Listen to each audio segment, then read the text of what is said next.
I had this realization the other day that was honestly a little unsettling. I was trying to figure out which espresso machine to buy. Ah, high stakes. Yeah. Very critical life decision. Oh, absolutely critical. But I realized as I was doing this, I didn't open a single web page. Really? Yeah. I didn't scroll through 5 different, top 10 coffee makers of the year logs. I didn't dodge any newsletter pop-ups. I just opened an AI chat and typed in exactly what I wanted. I mean, price point, counter space, milk frother preferences, all of it. And you just got one answer. Boom. One answer. Yeah. Exactly. And it was exactly what I needed. It's a fundamental shift, isn't it? I mean, we used to act like researchers. I did. We gather data from 10 different tabs, cross-reference the reviews, and sort of form our own conclusion. But now we just want the conclusion delivered directly to us. Right. I basically traded the hunt for the answer. Oh. But, that got me thinking, if I'm doing that, everyone is doing that. They are. And if everyone is doing that, what happens to all those websites and blogs that businesses have spent the last, decade building? Because if I'm not clicking, they aren't getting traffic. That is the billion-dollar question right there. And it's exactly what we are unpacking in this deep dive today. Yes, it is. Because we are looking at a stack of research here, including some really dense reports on search behavior and large language model optimization. Right. And what all this research suggests is that the internet search behavior we grew up with is effectively over. We are moving from a world of search engines to a world of answer engine. Answer engine. Yeah. And that brings us to a concept called zero-click search. Okay, zero-click search. I assume that means exactly what it says on the tin. Like, users get the info they need without ever visiting the actual website. Precisely. And the scary part for businesses is that AI is now the new gatekeeper. It's literally standing between a business and its potential customers. Wow. So the old question of how do I get on page 1 of Google, that's becoming obsolete. So what's the new question then? What should people be asking? The question for every business owner, every content creator listening to this right now is our content valuable enough for the AI to choose it as the answer? Oh. Because if the AI doesn't trust your content enough to summarize it or cite it, you simply don't exist in the conversation anymore. Oof, you simply don't exist. That is a really heavy way to start, but I think, we need that reality check. Absolutely. So our mission for this deep dive is to really explore the shift. We're going to look at the difference between traditional blog marketing, which, spoiler alert, is basically on life support, and this new contender that the sources call knowledge-based content. Right. We're going to break down why AI absolutely loves one and completely ignores the other. And we are going to get a little bit technical today, right? We have to. We need to talk about concepts like information gain, semantic density, and specifically how to use the data you already have. Like your CRM data. Exactly. How to use that to win this totally new game. Okay, let's start with the mechanics. How does an AI actually read? Because I like to imagine a little robot with reading glasses enjoying my witty metaphors, but I have a feeling that's not exactly accurate. Sadly, no. AI does not, it doesn't read for pleasure. So my jokes are wasted. Completely wasted on the machine, yes. It doesn't care about your beautiful prose, your witty anecdotes, or that clever little hook at the beginning of your article. Okay, so what is it doing? When a large language model, an LLM, ingests your content, it's breaking it down into vectors. It's looking at the mathematical relationship between words and concepts. It's looking for probability and structure. So my puns are actually useless. In the eyes of an algorithm. Completely. AI evaluates content based on structure and utility. It's digging for data it can actually use to construct an answer for the user. Right. And there's a concept from HubSpot that puts a great name to this strategy. They call it AEO, or Answer Engine Optimization. Okay, AEO. So we're moving from SEO, search engine optimization, to AEO. What does AEO actually look for when it scans a page? It looks for 3 specific pillars. First is the clarity of the answer. Meaning what, exactly? Meaning, can it identify the solution immediately, or is it buried under 500 words of backstory about your grandmother's recipe? Right, the classic recipe blog problem. Okay, what's the second pillar? Second is consistency of information. Does what you're saying align with other trusted data out there? Okay, and the third? The third, and this is the really big one, is context and specific expertise. Hold on, let's double click on that second one for a second. Consistency. Sure. If I have to be consistent with other trusted data, doesn't that just mean I have to repeat what everyone else is already saying? Like if Wikipedia says the sky is blue and I say the sky is blue, how does that actually help me stand out to the AI? That is a great catch. Right. And honestly, that is the trap most businesses fall into. Yeah. You have to be consistent on the facts. Mm. You can't say the sky is green, but you need to offer unique context. Unique context. Right. And this brings us to a highly technical term that Google has actually patented called information gain. Information gain. Sounds like a stock market term. It does, but it's much simpler than it sounds. Mm-hmm. Imagine the AI has read 100 articles on how to unclog a drain. Okay. 99 of those articles say use a plunger. If your article also just says use a plunger, your information gain score is essentially 0. You have added absolutely nothing to the data set. So I'm just an echo at that point. You are an echo. Yeah. And AI models, by their nature, are designed to compress data. Yeah. They don't need 100 copies of the exact same fact. That makes sense. They keep the most authoritative one and discard the rest. But if your article says, use a plunger, but be careful if you have vintage pipes from the 1920s because the pressure can actually cause a rupture berm, that is information gain. Ah, because I've added a constraint. Exactly. You've added a new entity, vintage pipes, and a new relationship rupture risk. You have essentially expanded the knowledge graph for that topic. And the AI likes that? The AI values that highly because it improves its own model. It makes its answers better.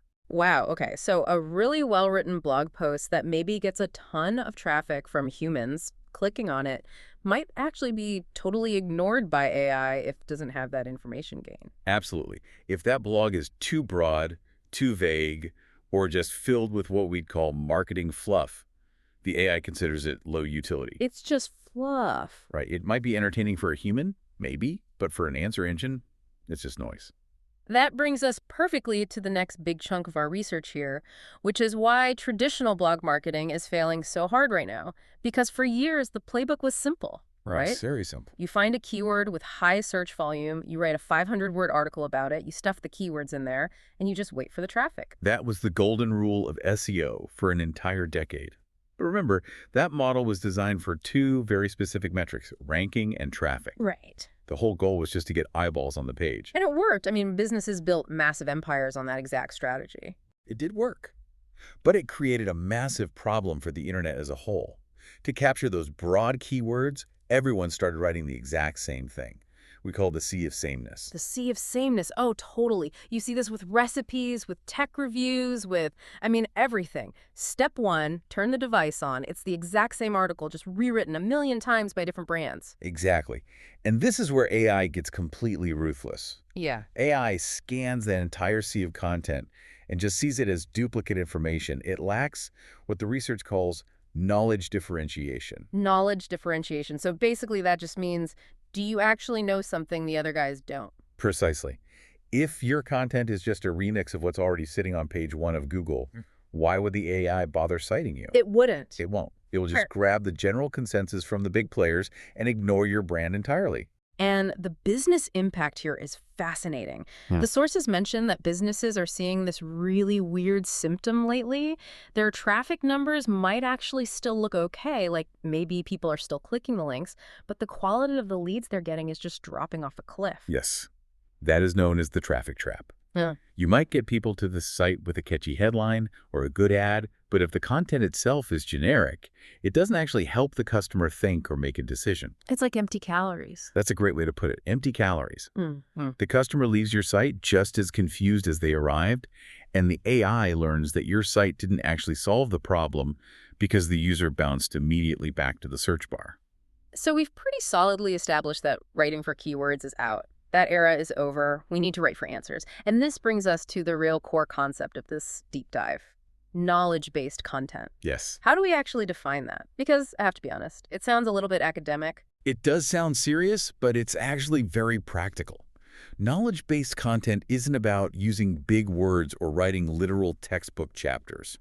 It is simply content that explains things based on real experience and reasoning. Reasoning. Yes, it answers decision-based questions rather than just providing raw data.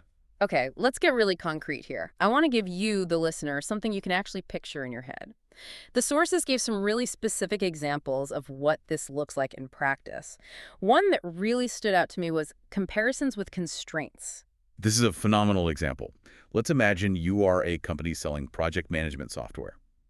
A traditional blog post, the old way, would be titled something like 10 Benefits of Project Management Software. It helps you organize, it helps you schedule. Everyone is a winner. Exactly. It's safe. It's pure marketing.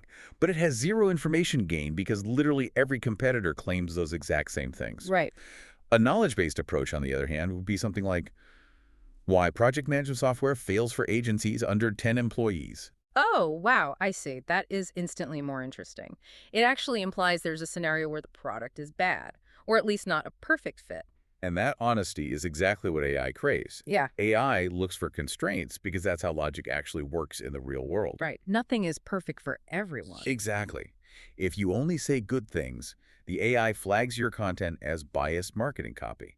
It assigns it a low probability of truth. Interesting.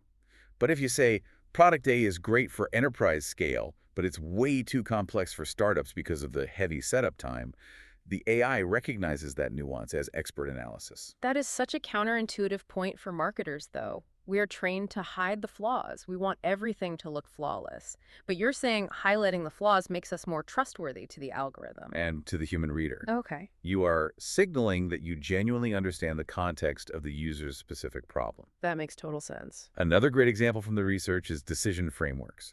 Instead of just telling someone what to buy, you teach them how to make the decision themselves. It's like giving them a mental model. Yes, exactly. You'd write something like, if your budget is X and your timeline is Y, prioritize these 3 features. But if your priority is security, you need to look for these specific certifications. You are essentially giving the user the algorithm to solve their own problem. It's empowering the user. You're giving them the tools to think critically. Correct. And the third type is use cases with why. Don't just show a shiny case study of a massive success. Explain the actual reasoning behind every choice made during that project. Like showing your math. Exactly. Why did you choose that specific API over the alternative? Why did you pivot the strategy halfway through the year? The why is the actual knowledge. The what is just news. And what's the ultimate result of doing all this? The result is that AI can read that content and immediately summarize it into an authoritative answer for the user. It can say, according to your brand, when facing this specific constraint, the best path is X because of Y. You effectively become the source of truth. I love that. You become the source of truth. But there's another layer to this, right? It's not just about writing one really good, honest article. It's about how your entire website is put together. The sources talk a lot about structure over quantity. Yes, and this is where a lot of businesses start to panic. They think, oh no, I need to go write 1,000 deep dive, 5,000-word articles right now. Which sounds exhausting. It is. But HubSpot's findings actually suggest the exact opposite. AI values topic depth and context way more than sheer volume of posts. So it really is quality over quantity, but what does topic depth actually look like to a machine? We call it semantic density. Think about it this way. Imagine a library where all the books are just thrown into a massive pile on the floor versus a library where everything is perfectly cataloged, indexed, and cross-referenced. Which one is easier for you to understand? The organized one, obviously. I wouldn't even know where to start with the pile. AI feels the exact same way. A website where the articles are completely scattered. One post about coffee, one about office tech, one about bringing dogs to work. It's incredibly hard for the AI to map. It can't determine what you're actually an expert in. It's just random noise to the algorithm. Exactly. But if you build what we call a knowledge hub, where you have, say, 50 tightly interlinked articles all about sustainable coffee farming, covering every possible angle from soil pH to international labor laws, the AI sees that density. It identifies that your site deeply understands the entities involved in the relationships between them. So it's not just about stuffing keywords on a page. It's about showing the relationship between complex ideas. Yes.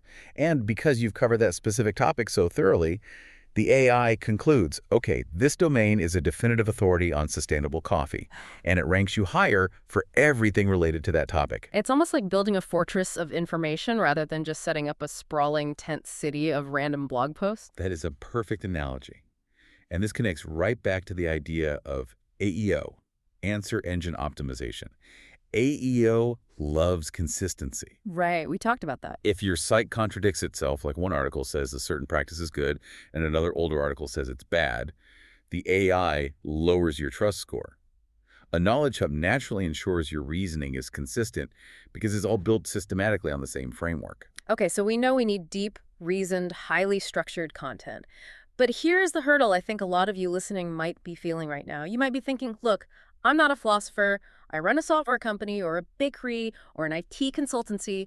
Where do I get this deep, insightful material? Do I need to go out and hire a bunch of PhDs? This is honestly my favorite part of the entire research stack because the answer is so simple. You already have this knowledge, you just aren't using it. The secret weapon. The secret weapon, your CRM and your customer data. Okay, let's really unpack this. Because usually when marketers say, use your data, they just mean find out their first name so we can send more personalized spam emails. How does a database of customer interactions actually help me write better content? Because it's not about their names or their email addresses, it's about the interactions themselves. Think about the massive difference between a traditional blog post and reality. Traditional blogs are almost always written based on assumptions. Right. A marketing team sits in a conference room and says, I bet our target audience is wondering about the history of the coffee bean. Right. It's a guess. It might be a well-educated guess, but it's still just a guess at what people want to read. Meanwhile, your sales team is on the phone all day long, hearing the actual questions that real customers are asking right now. Oh, well, that's true. They are hearing the specific objections. They are hearing exactly why a huge deal fell through at the last minute. That data is literally sitting right there in your CRM or in your call recordings or even in your IT support tickets. So instead of sitting in a room brainstorming imaginary topics, we should be actively mining the sales logs. Exactly. Look at the questions your sales team has to answer repeatedly. If 50 different prospects asked, hey, how does your platform integrate with my 10-year-old legacy system? That is your next article right there. And it shouldn't just be a fluffy marketing piece saying integration is easy. No. Huh. It should be a highly detailed, brutally honest explanation of exactly how that integration works, complete with the challenges they will face. This is brilliant because it directly addresses the information gain point we talked about earlier. Precisely. AI models are trained on the public internet, and the public internet is full of vague generalities. But your CRM data, that contains real-world insight. The messy stuff. The messy stuff. Okay. It contains the specific edge cases, the highly specific but what-if questions that only ever arise when someone is actually pulling out their credit card to buy. The but questions. I really like that. Like, I like your product, BUT. But I'm worried about the implementation time.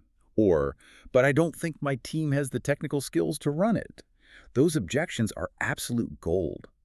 If you write an article that specifically addresses how to implement this software if you don't have a dedicated IT team, you are providing incredibly high-value decision support content. And the AI can't just hallucinate that kind of operational knowledge. No, it can't. It can guess at general best practices, but it cannot provide the granular, hard-won detail of your specific customer's experience. That data is proprietary to you. It creates a competitive moat around your content that a generic SEO content farm simply cannot cross. It really bridges that classic gap between sales and marketing, too. Yeah. It stops marketing from just making things look pretty and forces them to make things doubly useful. It changes the role of the website entirely. And this is really the final shift we need to discuss today. We are moving from being a publisher to being an advisor. From publisher to advisor. Distinguish those two for me. Think of a publisher. A publisher's goal is just to broadcast information. Here is our latest news. Here are our new product features. Look at us. It's a one-way street. Like a digital billboard. Exactly. An advisor's goal, however, is to guide thought. Here is how you should view this complex problem. Here are the specific factors you need to weigh before making a choice. It feels much more consultative, which makes sense, especially for B2B businesses or high-ticket services. It is absolutely essential for them. Think about it. If I'm buying a $50,000 piece of enterprise software, I don't want a shiny brochure. Right. I want a partner who helps me navigate the complexity of the purchase. I want a website that helps me analyze my own needs, think through the risks, and decide safely. And if your site actually does that, the AI recognizes the behavior. Yes.